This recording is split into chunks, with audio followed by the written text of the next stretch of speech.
Basílio, os provedores hoje vivem um momento de glamour, de grandes investimentos e bons resultados.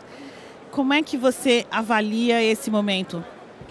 Não, realmente, já faz uns 2 anos que os provedores são o principal fator de crescimento da banda larga. Se não fosse os provedores, a banda larga no Brasil estaria ou estagnada ou reduzindo. Porque as grandes operadoras, elas, por questões políticas, por questões da conjuntura do país, elas aparentemente pisaram no freio dos investimentos. E os provedores é que estão fazendo esse trabalho de fazer a banda larga crescer. Então, nós estamos crescendo muito rapidamente. Praticamente hoje em dia, metade de todos os acessos de fibra ótica chegando na casa do cliente é feito por provedor de acesso. A cada 2 acessos que alguém recebe a fibra ótica na casa dele, um deles foi um provedor que colocou, o outro pode ter sido alguma operadora maior. Oficialmente, nós já superamos os 20% dos acessos do Brasil, oficialmente. Extraoficialmente, nós fizemos umas contas que achamos que esse número pode ser quase 40%. Então, realmente estamos vivendo um bom momento para os provedores. A quantidade de provedores também cresceu demais. Hoje em dia já são mais de 10 mil empresas com licença de SM da Anatel, ou seja, são 10 mil empresas legalizadas e autorizadas a prestar o serviço. Fora as que a gente sabe que tem algumas aí que ainda estão informais. Isso sempre existe em todo o mercado. Mas existem obstáculos para manter esse ritmo de crescimento. Um deles é a dificuldade de crédito, né? Exatamente. Assim, nós temos alguns problemas a resolver. Todo esse crescimento que eu estou contando desses últimos anos ocorreu totalmente dentro com recursos próprios dos provedores. Então, os próprios provedores, usando seus próprios recursos, usando o próprio lucro da empresa e reinvestindo na empresa, é que fez esse crescimento acontecer. E algumas vezes precisando pegar algum financiamento para comprar fibra ótica, para comprar algum equipamento. E o problema que eles encontram é que toda vez que vão fazer esse financiamento, eles precisam de garantias reais para colocar, para poder garantir o financiamento. E essas garantias reais são a casa dele, o carro dele, o imóvel da empresa. Não são, eles não aceitam como garantia a própria rede, o próprio negócio. Se eles aceitassem, se os bancos aceitassem como garantia o próprio negócio, então você vai fazer um negócio que vai ter 10 mil clientes. O próprio negócio é a garantia para o banco, como acontece com outros mercados, a gente não teria esse tipo de dificuldades. Mas eles exigem garantias reais, garantias físicas. E chega uma hora que essas garantias acabam, porque ele tem um financiamento que ele está cumprindo, mas o financiamento dura 4 ou 5 anos para ser pago, que é de longo prazo. Ele já precisaria de mais um financiamento para fazer outra região ou expandir para outra cidade, mas ele não tem mais um bem de garantia real para colocar para um novo financiamento.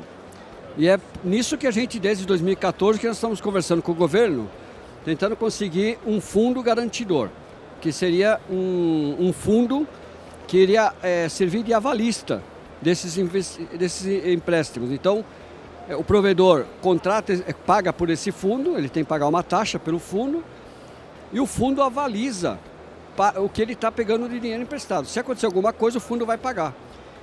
Mas na prática não tem por que pagar, é o contrário, o fundo vai crescer porque o provedor vai pagando pelo fundo, pelo uso do fundo. Não tem, a inadimplência nesse tipo de mercado é muito baixa, realmente o que acontece no Brasil. A demanda por internet é muito grande. Pouco mais da metade da população tem internet na casa deles. Tem no celular, mas internet fixa na casa dele, de alta velocidade, metade da população aproximadamente que tem. Então, a demanda é muito grande. Qualquer local que não tem internet e você vai lá e começa a vender, já tem gente querendo o tempo inteiro. Então, o mercado só não cresce mais depressa por falta de financiamento. E esse fundo garantidor ainda não está pronto, ele até já existe, o BNDES está nos ajudando com isso, já conseguiu determinar um fundo que a gente vai poder usar. Só que o que acontece agora? Nós estamos na etapa de convencer os bancos comerciais a aceitarem o fundo como sendo avalista. Então nós estamos nessa etapa da conversa, ou seja, o fundo já existe, agora nós temos que convencer a Caixa, o Itaú, o Bradesco, o Banco do Brasil a aceitarem esse fundo como avalista do empréstimo que nós estamos pegando. E existe resistência dos bancos em relação ao fundo? Existem algumas resistências, mas a gente está em conversas e elas estão sendo já derrubadas aos poucos. Na Caixa Econômica já está bem adiantado. A hora que um começar, o outro vai começar. Então é questão de... Tudo isso faz parte de negociação, é um trabalho de formiguinha. As coisas não acontecem assim, a gente tem que... Cada coisa que acontece teve 10 conversas e 10 reuniões e acertos e detalhes e documento para lá, documento para cá, até que chegou num finalmente. Então, é um trabalho que a gente vem fazendo ao longo do tempo. E uma outra dificuldade é a questão do compartilhamento de postes. A questão dos postes é o outro problema que nós temos premente, que já é antigo também. Existe uma resolução conjunta que determina um preço de referência, só que infelizmente aquela resolução, a nosso ver, não foi bem feita, porque ela estabeleceu que aquele era um preço de referência. Se ela tivesse estabelecido que aquilo era um preço, um teto, por exemplo, era para qualquer um negociar dali para baixo, por exemplo, alguma coisa nesse sentido, aí haveria acordos entre as empresas, elas teriam chegado em valores e acabariam tendo um acordo. Como aquilo é um preço de referência, ele não é um valor a ser aplicado imediatamente, para que ele seja aplicado é preciso fazer uma resolução de conflito. E essa resolução de conflito ela tem que ocorrer na agência, na Anatel e na ANEEL. Então elas vão analisar o processo e vão decidir que lado que tem razão para poder estabelecer o preço. Isso gera muito transtorno. O que acontece? Hoje em dia existem algo como 180 a 200, algum número próximo disso, e resoluções de conflitos sendo analisadas pela agência, pelas duas agências. É um trabalho burocrático, administrativo muito grande e que acaba demorando, demora meses, tem processos que tem há anos que estão lá e até agora não saiu uma solução. E o pior de tudo é que quando sai a solução, algumas concessionárias de energia estão aceitando, outras não. Elas estão querendo discutir judicialmente. Então, nós estamos tendo vários cenários diferentes. E isso é uma luta que a gente continua em contato sempre. Agora, o que nós estamos fazendo? Nós estamos conversando e fazendo acordos específicos com cada companhia elétrica. Então, por exemplo, nós fizemos um contato que está em andamento com a CEMIG, lá em Minas Gerais, para a gente tentar resolver todas as resoluções de conflito de uma vez só, de uma canetada só. Desde que a gente faça um acordo em que está envolvido o CEMIG, a Brint, a Anatel e a ANEEL, todo mundo vai assinar um acordo e nós vamos resolver o preço e a ocupação.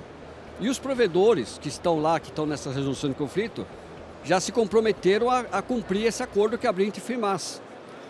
Então, essas conversas estão em andamento e estamos agora, semana que vem tem uma conversa com a Eletropaulo, tem conversas com diversas, são várias empresas, a gente tem que conversar agora um por um para ver se consegue resolver essa confusão.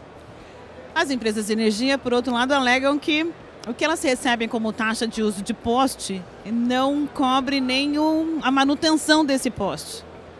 Na verdade não procede, porque em tese o poste pode usar 5 ou 6 posições, dependendo da operadora. Se usar só essas 5 ou 6 posições, ao preço de referência dá R$3 e pouco, hoje dá quase 4. Ou seja, por mês aquele poste eles teriam 20 ou 30 reais de receita naquele poste, que eles poderiam ter dependendo da operadora. Um poste custa R$400. Ou seja, é um dinheiro que ao longo de um ano, e a vida útil de um poste são de vários anos. Então, esse dinheiro, ele é pequeno, é um valor baixo, mas ele não é um valor que atrapalhe. Primeiro que nós como telecom, não somos obrigados a fazer a manutenção do poste. A manutenção do poste, eles precisam dela por questão de energia.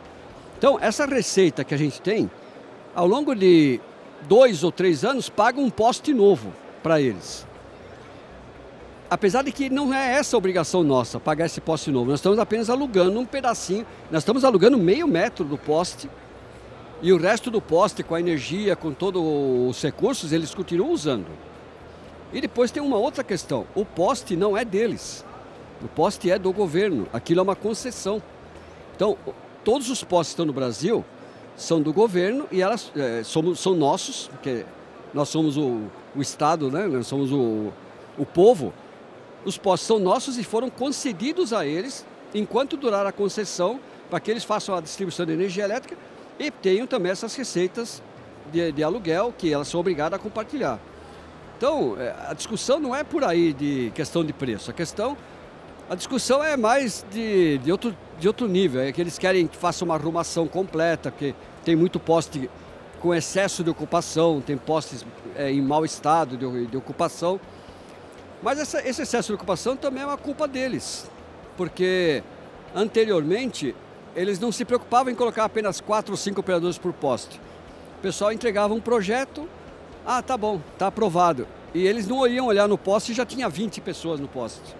Então, a culpa é de todos, é de quem está ocupando o poste, é das próprias concessionárias também. Eu acho que até da Anatel e da ANEEL que não souberam organizar o regulamento de acordo. Então, já que a culpa é de todos, é só conversando, sentando na mesa e tendo boa disposição que vai dar uma solução. Obrigada, Basílio.